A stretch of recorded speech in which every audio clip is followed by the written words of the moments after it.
Let's show you guys how I use this charcoal ring from Weber.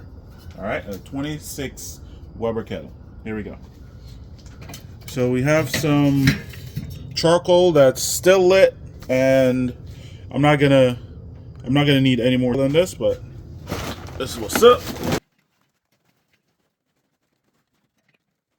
So I only need this heat for about an hour and a half, so this is already probably too much fuel, but this is the idea. You could probably run this setup 250, 275 for about 4 to 6 hours.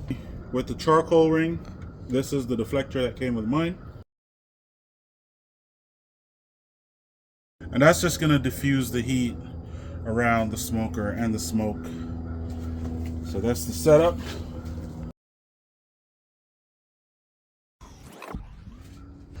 Now with this setup, the vent placement doesn't really matter because the fire is in the center.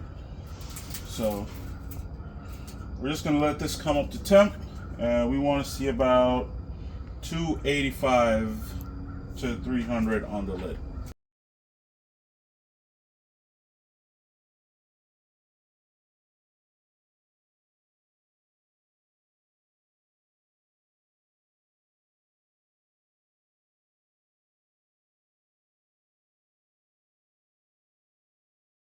So right there, that's where we're at. And I'm just gonna shut the bottom vents down about a halfway.